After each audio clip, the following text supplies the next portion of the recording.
할렐루야. 오늘 말씀의 제목은 시험 앞에서 선택하라.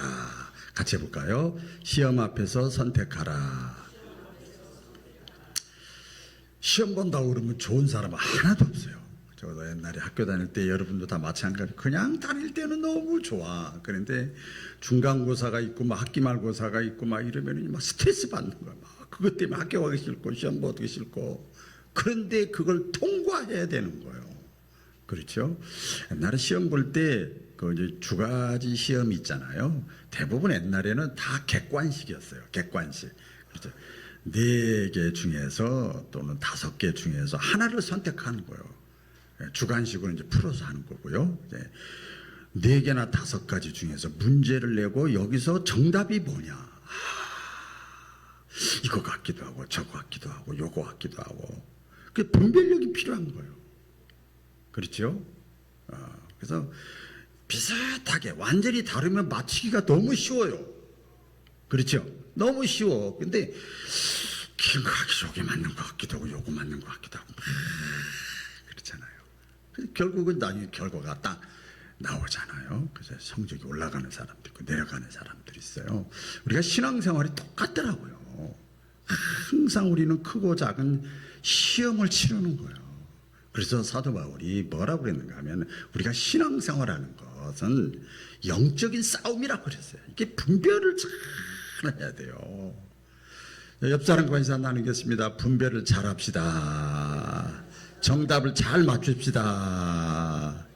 그래, 정답을 잘 맞춰야 돼요. 우리 젊을 때는요, 이게 시험이 스트레스이고요, 막 고민이 되는 것 가운데 젊을 때는요, 잘 될까? 이게 고민이에요. 나이가 좀 중장년이 되면은요, 앞으로 어떻게 될까? 아니, 이게 또 이제 고민이 되죠.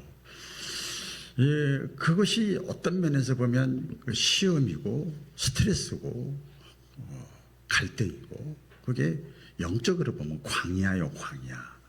따라해보겠습니다. 광야. 우리 나이가 좀 들어가면서 인간적인 광야가 있더라고요. 보니까 체력이, 건강이 옛날 같지가 않아. 건강 문제. 자녀들이 어릴 때는 내 말 잘 듣더니 크니까 내 말 안 들어. 자녀들도 옛날 같지가 않아. 자녀들이 이제 커서 그렇게 결혼시키려고 짝 만들어서 그게 결혼하고 나서 독립을 하니까 허전해.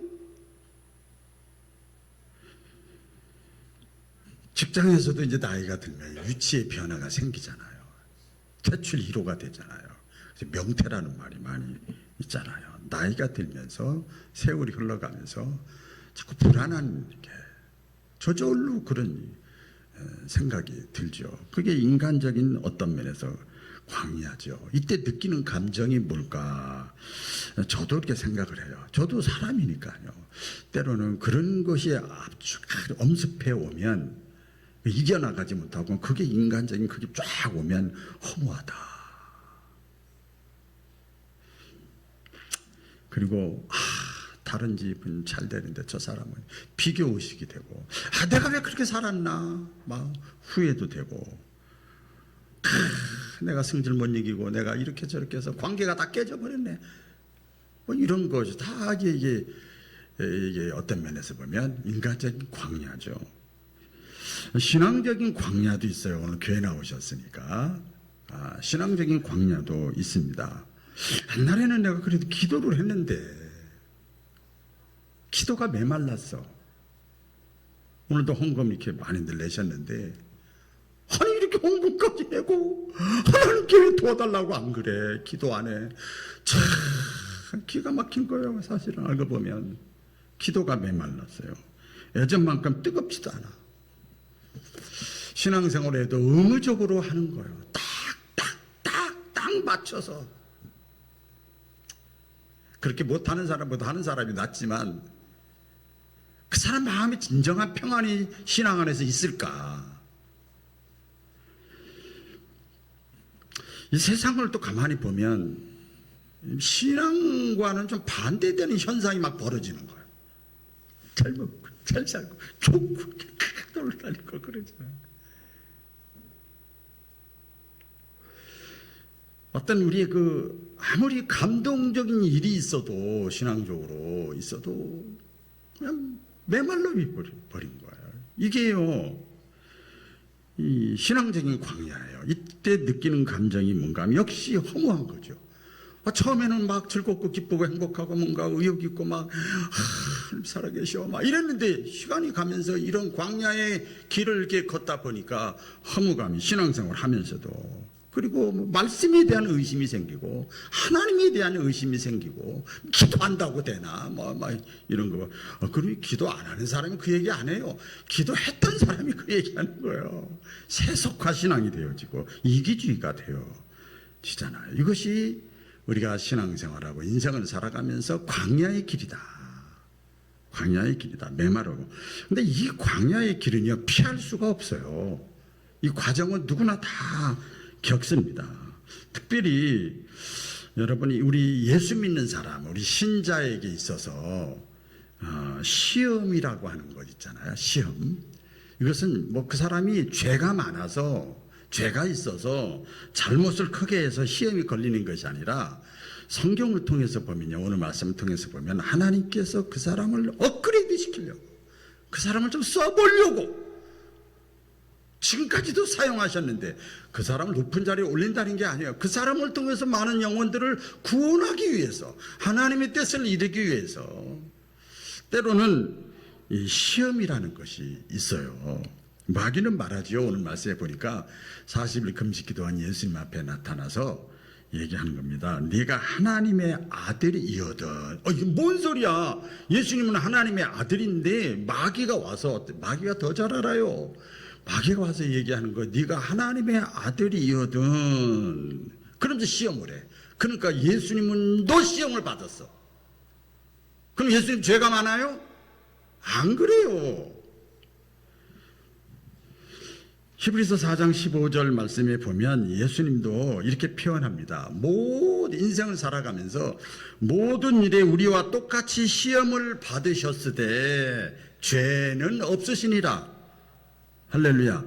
보세요. 예수님도 시험을 받았다니까. 육신의 몸을 입고 이 땅에 와서. 근데 죄는 없대요. 그 시험이라고 하는 것은, 광야의 길을 걸어가는 것은 내가 뭐 그렇게 잘못해서 죄가 많아서가 아니라 하나님이 그 사람을 더 잘되게 하시려고. 믿으시면 아멘. 좀 크게 써보려고, 좀 크게 써보려고. 그리고 저 사람을 통해서 한 사람이라도 더 하나님의 나라가 확장되고 영혼이 구원받게 하려고 하나님이 다시금 신앙의 내공을 심어주는 거예요. 여러분, 성경에 그 내용이 많이 있지만 요셉이라는 사람 아시잖아요. 창세기에 요셉이 나오잖아요. 형들에게 팔려가고 억울하게 감옥에 갇혔어요. 그럼 죄가 많아서 그래요? 아니에요. 요셉은 죄가 없어요. 죄가 있다면 너무 순수해. 아버지가 나 사랑한다 이 얘기를 한 거야. 죄가 있어서가 아닙니다. 하나님이 이 성경을 이렇게 시야를 넓게 보면, 요새 드론 가지고 전쟁 막 하더만요.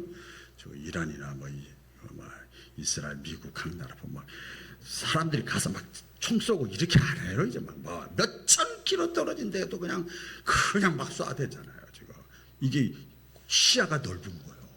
여러분, 드론이라는 것도 높은 데서 보잖아요. 우리가 하나님을 믿잖아요. 하나님은 높으신 분이요, 위대하신 분이요. 높에서 위에서 고급에서 보면 다 보이는 거예요. 하나님께서 이렇게 다 볼 때 요셉을 애굽의 총리로 쓰시려고. 할렐루야. 그렇죠? 애굽에 나중에 총리로 쓰시기 전에 광야와 같은 감옥을 통과하게 하시는 거예요. 그 광야와 같은 감옥, 억울하고 분하고 속상하고 이러지요. 그 속에서 하나님만 신뢰하느냐 안 하느냐. 그래서 시험에 합격해야 돼. 그래야 총리가 돼도 교만하질 않죠. 그래서 이 감옥에 갇힌 거, 형들에게 팔린 거, 억울한 일 당한 거, 기가 막히기를 겪은 것은 총리로 가는 통로이고 과정, 프로세스였어요. 아시잖아요, 우리 내용 다.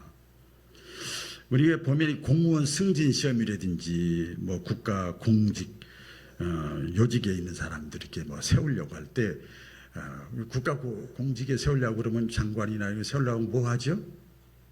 뭐예요? 청문회예요. 그래서 어떤 사람은 장관 되고 싶은데 너무 잘못한 게 많으니까 안 한다고. 그런 사람도 많아요. 청문회가 뭐예요? 시험 보는 거예요. 다 들춰보는 거예요. 그래서 공무원들은 높은 자리로 올라갈수록 시험이 더 어렵습니다. 근데요, 말단 공무원들 있죠. 말단 공무원들은요, 시험이 너무 쉬워요. 너무 쉬워요. 그러나 국장이나 장관이나 막 차관이 되려면 시험 보는 게 검증한다고 그러잖아요. 까다롭습니다. 그러니까 시험이 어렵다는 것은 내가 살면서 광야의 길이 너무 힘들다고 하는 것은 하나님이 우리를 너무 수준을 낮게 본 게 아니고 어떤 면에서 보면 우리를 좀 높게 본 거예요. 어린아이 신앙인으로 보지 않고 어른의 신앙으로 본 거예요. 교회 안에서도 똑같고 신앙상도 똑같아요. 지금 오늘 손주들도 같이 예배 드리는데 조금만 이렇게 해라 저렇게 해라 바른 소리 했는데 흘리면 안 돼. 그래도 삐져. 시험 들었어. 안 봐. 싫어. 그래요. 금방 그래. 아니 뭐 내가 뭘 잘못했어. 당장 그래. 그거 다시 화해를 하려면 오래가. 한 달, 두 달 가요. 그러면 무조건 잘했다고 해야 돼. 그러면 좋아하더라고. 예? 어린아이야. 애기니까 그러는 거야. 애기니까. 나이 들은 사람한테도 그러면 되겠어요? 안 되죠. 그럼에도 불구하고 시험이라고 하는 것은요, 내가 그동안 흔들리지 않고 좌우로 치우치지 않고 요동하지 않고 지켜왔던 내 신앙의 정체성을 이 시험이 너무 세면요, 광야가 너무 세면요, 막 흔들릴 때가 있어요. 예, 자신의 정체성을, 특히 신앙의 정체성이 흔들려요. 막 너무 시험 세면. 예. 그래서 어떻게 되죠? 하나님 안녕 하는 거예요. 몇십 년 믿었는데 일순간에 하나님 안녕이야. 이야, 난 하나님 목회하다 보니까 하나님 마음 알겠더라고. 주님 마음 알겠더라고요. 교회 안녕. 나 권사 장로 안녕. 많아요. 시험이 너무 세니까 그걸 이기지 못하는 거죠. 그래서 타락하고 다시 옛사람으로 돌아가고 인본주의로 전락을 합니다. 실제적으로 보면 우리 이런 마음에 이런 생각이 들 때가 있어요. 이렇게 신앙생활을 이렇게 하다 보면 너무 시험이 있고 너무 힘들면 내가 그래도 평생 교회 다니고 신앙생활하고 교회를 지켜왔는데 내가 나름대로 내 최선을 다해서 헌금도 하고 봉사도 하고 했는데 왜 내 자녀는, 왜 내 가정은 왜 이럴까? 왜 내 몸은 이럴까? 왜 나에게 이런 일이, 이런 문제가, 이런 아픔이 나에게 있을까? 저 사람은 설렁설렁 믿어도 괜찮은 것 같은데 이게 시험이단 말이에요. 이게 그러면서 마음이 메말라지는 거예요. 광야와 같이. 그래서 이 시험이라고 하는 것은 어떤 현재의 환경보다 시험이 무서운 이유가 있어요. 그건 뭐냐면 내 신앙의 정체성을 뿌리째 흔들어 놓는 거예요. 솔직히 말씀드려서 목회하다가도 관둔 사람이 있어요. 그래서 관둬서 그런가 보다, 힘들어서 관뒀는가 보다 해서 이렇게 알아보면 신앙이 없어졌어. 그러니 일반 신자들은 오죽하겠어요. 근데 옛날에 그런 소리를 못 들었는데 마지막 때가 되니까 이런 현상들이 막 일어나는 거예요. 그래서 여러분 히브리서에 보면 예수님 바라봐야 되는 거예요. 우리를 얽어매고 무겁게 하고 힘들게 하는 거 내려놓고 벗어놓고 믿음의 주여 온전케 예수님을 바라봐야 되는 거예요. 하나님이 살아계신가? 너무 힘드니까. 시험이 너무 세. 시험 문제를. 그러니까 이런 거죠. 하나님이 살아계신가? 성경이 정말 하나님의 말씀인 거 맞아? 기도하면 응답되는 게 맞냐고. 내가 충성하고 헌신하고 하면 하나님이 정말 보상해 주나?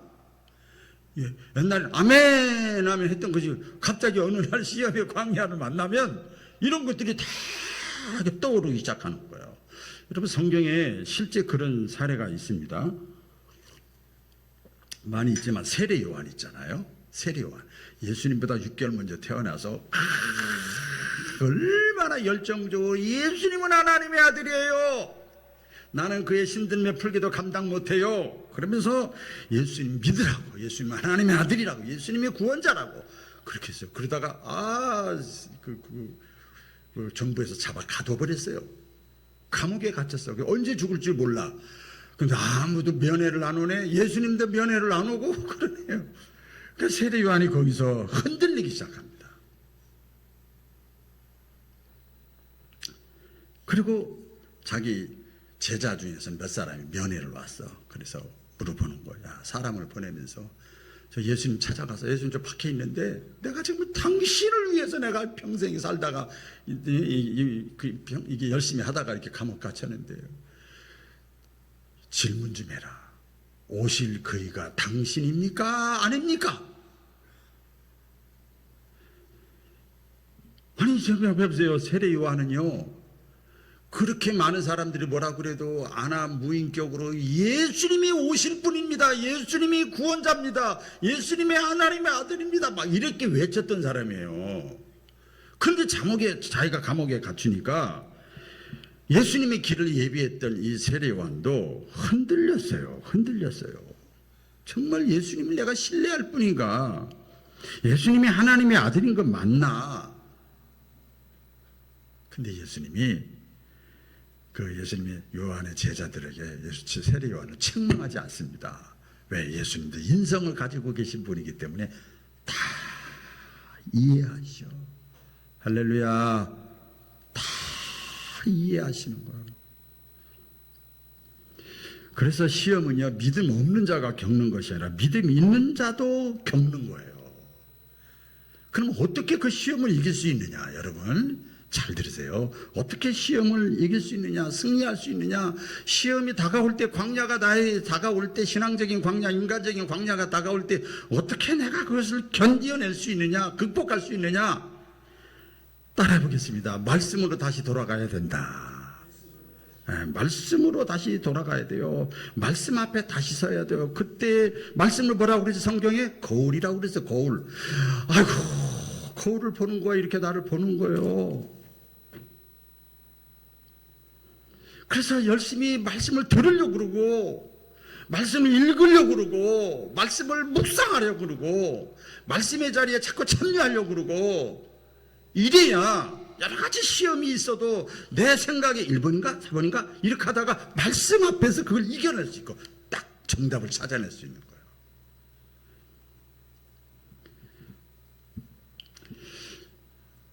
돌을 떡으로 만들려고 이 마귀가 예수님께 시험을 했는데 예수님이 알았어. 떡을 만들지 않았어요. 왜 그랬는가 하면 예수님은 다 높이서 보는 거야. 여러분, 고수는 높이서 보는 거예요. 하수는 여기만 보는 거예요.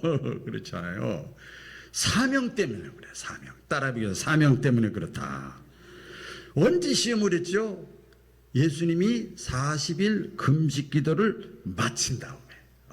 여러분, 37일이나 38일에 마귀가 와서 그러지만 안 돼. 나 떡을 못 만들어. 안 만들어. 지금 40일 좀 채워야 돼. 그럴 핑계가 있잖아. 근데 40일 딱 채웠어. 괜찮잖아. 이제 떳떳하잖아. 그리고요, 여러분 금식해 보신 분들 알지만 금식하면 무슨 생각만 나는 줄 아세요? 초코파이, 라면, 과자. 내 집에 가서 나도 내가 금식 끝나고 나면 순간 스치는 거야. 내가 하여튼 라면을, 초코파이를 내가 엄청 먹어야지. 순간적으로 막 있어요. 막 싸우는 거예요. 속사는 걸 겉사람이. 가장 배고플 때요. 그래서 돌을 떡으로 만들려고 하는 거예요. 그래서 먹으라는 거예요. 너 배고프니까 40일 다 했잖아. 어휴, 장하다. 대단하다. 잘했어. 저 배고프잖아. 배고파서 떡 먹는다는데 그게 뭐가 나빠? 여러분, 이거 잘 아셔야 돼요. 신앙생활 잘 하셔야 돼요. 얼마나 명분이 좋아요. 당연한 거지요. 아니 배고파서 40일 금식기도 끝나고 돌을 똑똑히 내가 능력이 있으니까 하나님의 아들이니까 할 수 있는데도 불구하고 예수님은 NO 했어요. 왜 그랬을까요? 아까 말씀드렸지만 만약에 돌을 떡으로 만들려고 하는 것을 그대로 택해서 돌을 떡으로 만들어 먹었다고 하는 거, 그 먹은 게 잘못이 아니에요. 하나님보다 나를 먼저 채우는 거예요. 이게 사지선다행에서 힘들어요. 여러분, 사지 4가지 문제 중에서 어떤 걸 선택해야 되는가? 이것도 명분이 있고 이것도 명분이 있는데,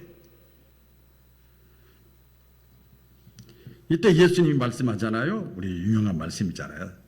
사람이 떡으로만 사는 게 아니라, 떡으로만 사는 게 아니야.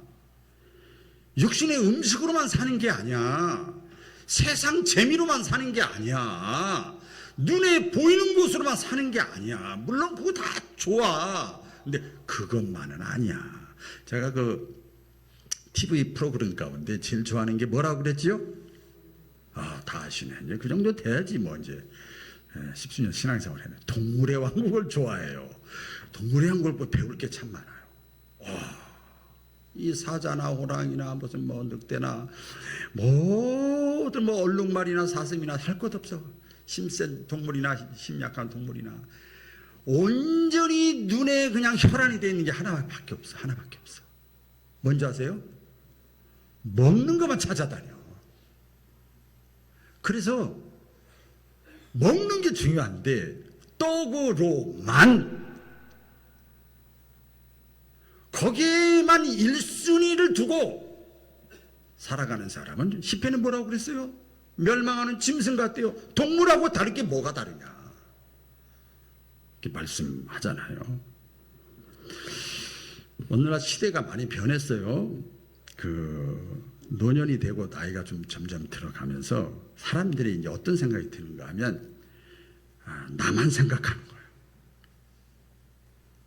나만 생각하는 거예요. 개인주의, 이기주의가 아주 편만해요.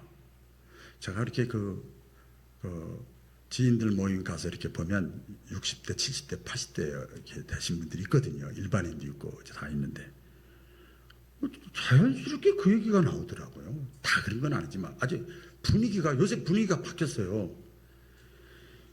그냥 하는 소리예요. 자식도 필요 없어. 형제도 다 필요 없고 아내도 필요 없고 내가 살아야 돼. 내가 편해야 돼. 내가 즐거워야지. 내가 자유로워야 돼. 아니 그런 소리 자연스럽게, 손주의 에너지 뺏기지 마. 그래 맞아.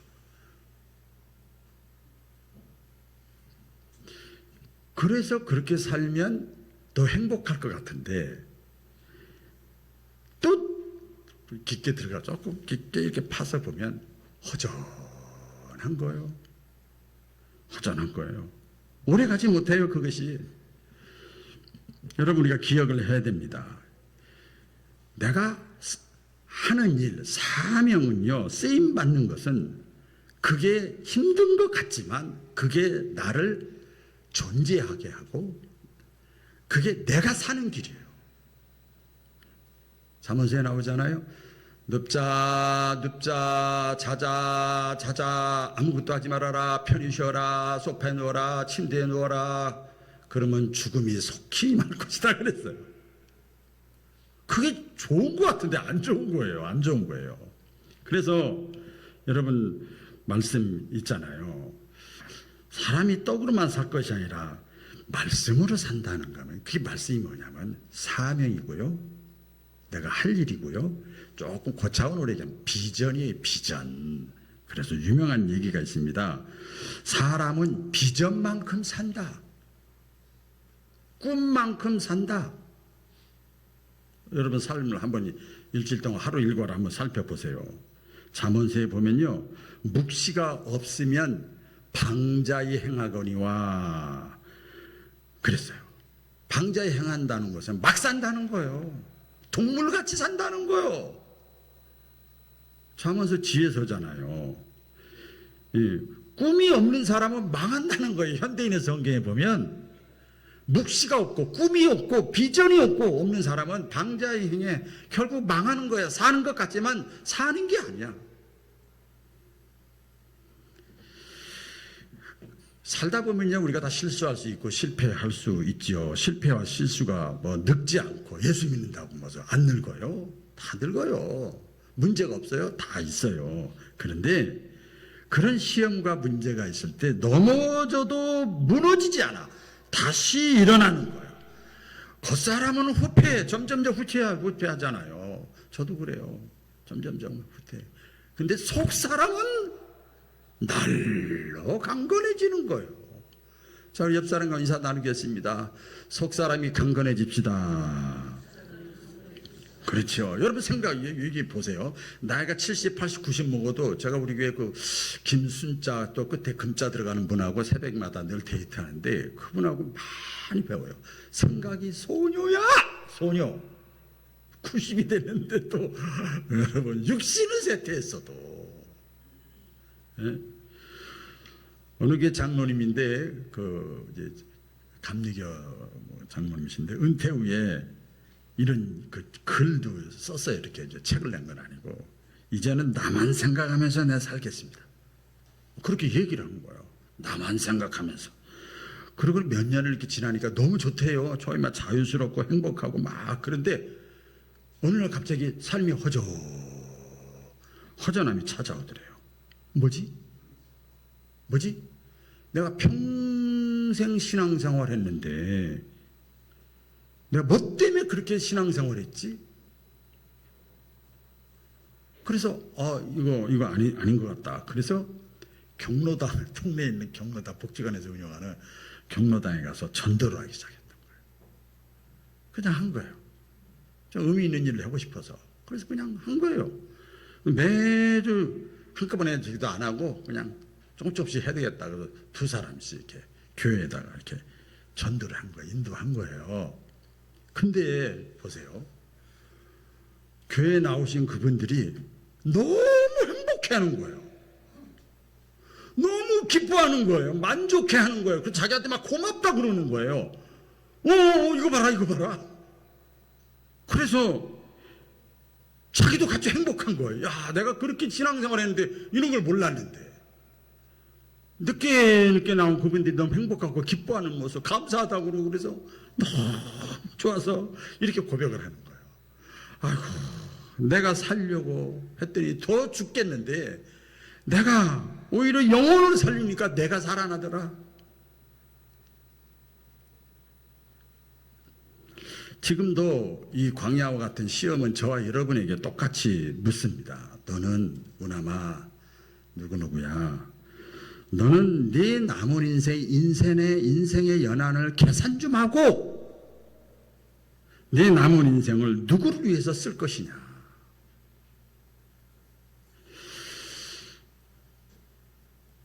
말씀으로 이기면 여러분 우리가 사명으로 나가고 주의 일, 전도라는 말이 나가요. 예수님은 3번의 시험을 겪었잖아요. 아까 본문에 보니까 돌똑덩이가 만들어라, 성전 꼭대기에서 뛰어내려라, 세상만 다 부귀영화를 다 줄 테니까 고개만 까딱 숙여라, 다 줄게. 그렇죠? 3번의 시험, 고개 끄덕하는 게 뭐가 잘못이야? 마음이 중요하지. 얼마든지 할 수 있어요. 그게 정답 같아요.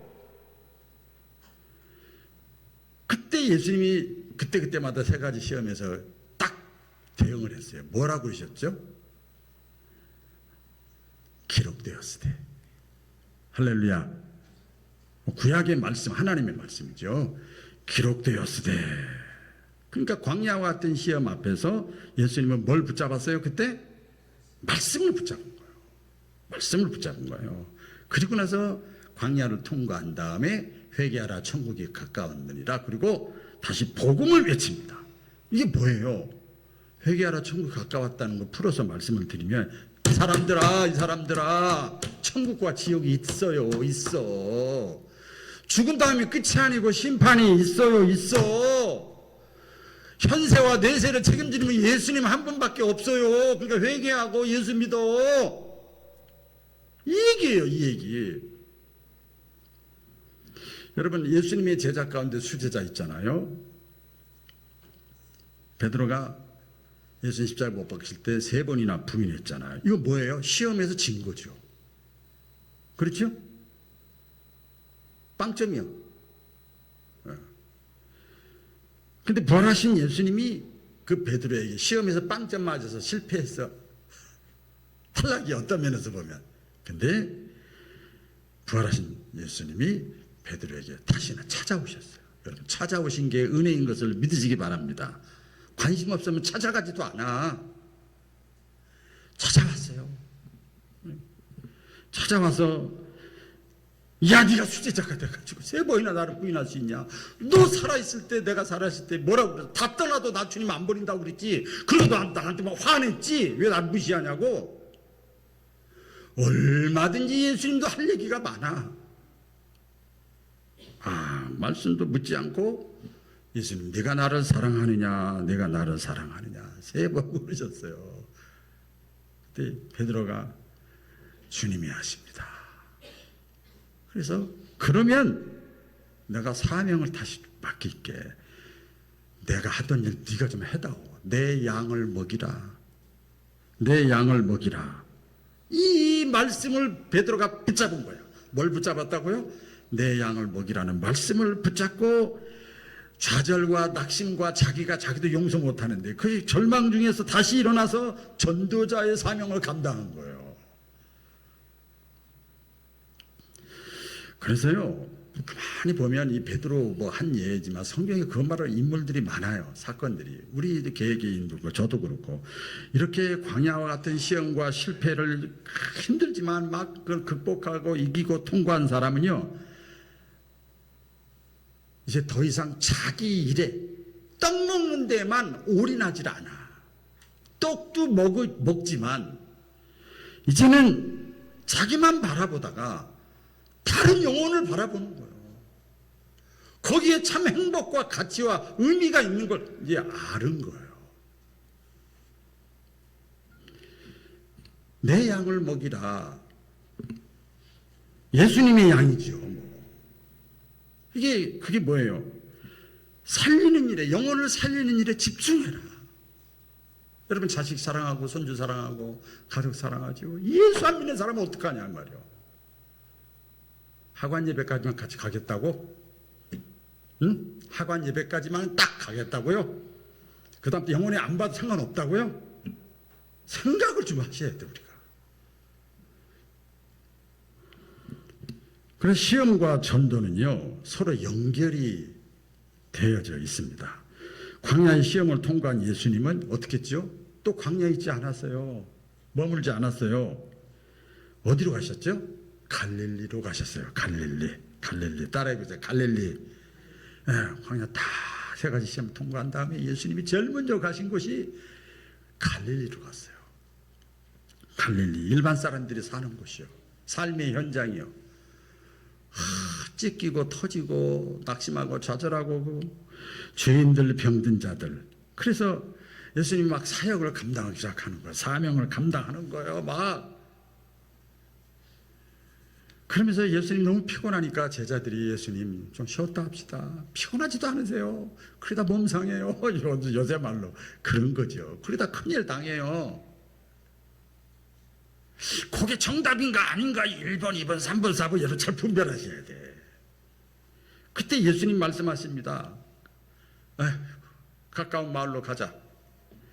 거기서도 내가 전도하리니 내가 영혼 구원하 사람의 생명을 살리는 일을 위해서, 이게 전도잖아요. 그걸 위해서 내가 왔노라. 예수님은 또 높은 데서 보니까 3년 동안밖에 사역을 못했잖아요. 다 알고 계셔. 저 요새 보니까 지난주, 지난주에 제 후배들, 선배들, 동역자들 뭐 이렇게 하는 사람들은 4명인가가 하늘나라 가셨어. 그렇게 멀쩡한 사람들도 가요. 내일 일 아무도 장담 못하는 거예요. 그래서 가장 지혜로운 사람은 내 인생의 날수를 계산하고 살아가는 사람이 가장 지혜로운 사람이에요. 여러분 사마리아 여인 알잖아요. 요한복음 4장에 보면 사마리아 여인 남자가 5이요. 얼마나 지저분해요. 우리 그런 사람 아니고 우리 교회 오면 여러분 어떻게 하겠어? 잘하셨어요. 이렇게 할 수 있냐고요.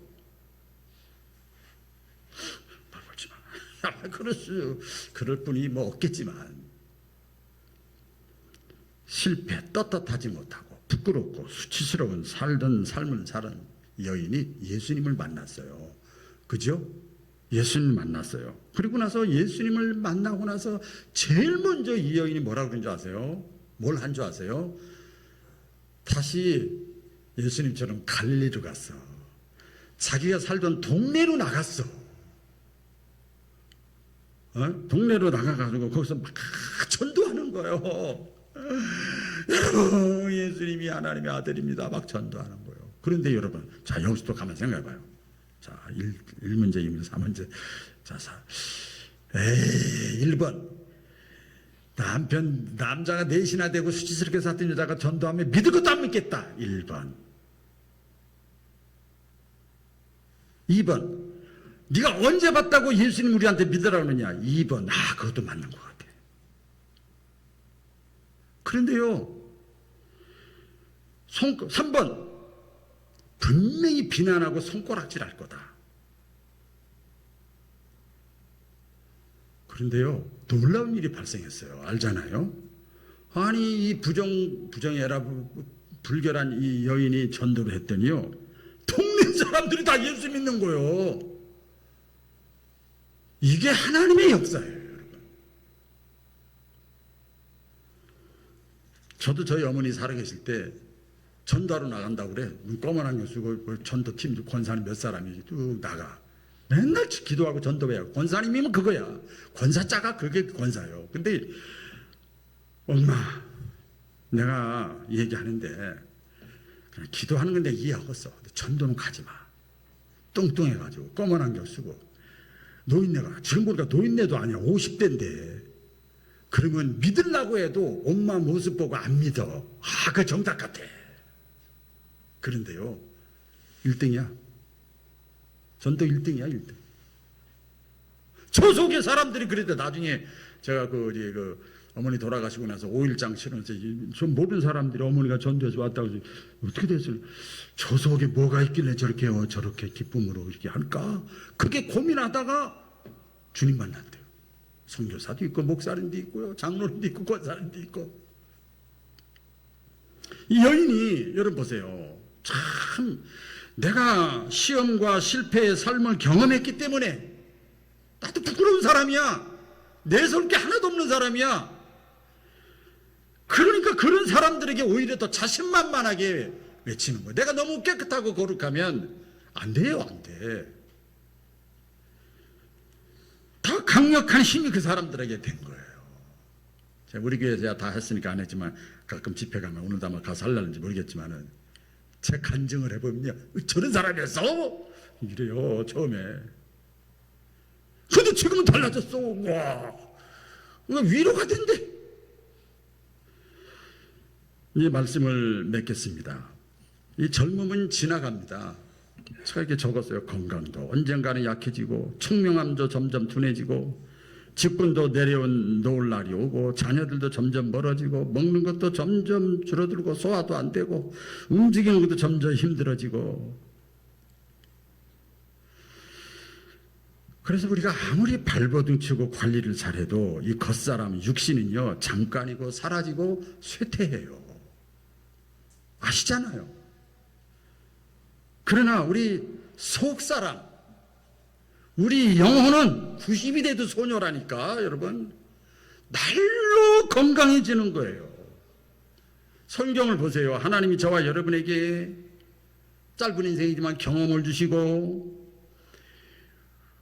남들이 경험하지 못한 많은 광야와 같은 길을 걷게 하시고 건강을 주시고 생명을 주시고 물질을 주시고 탤런트를 주시고 은혜를 주신 이유가 뭘까? 이유가 뭘 것 같아요? 그것을 통해서 죽어가는 영혼을 살리는 거예요. 내 양을 먹이라.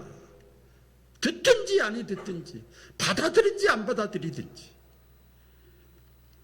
신앙생활의 최종 목적이 뭡니까? 베드로 전서 1장 9절에 나오잖아요.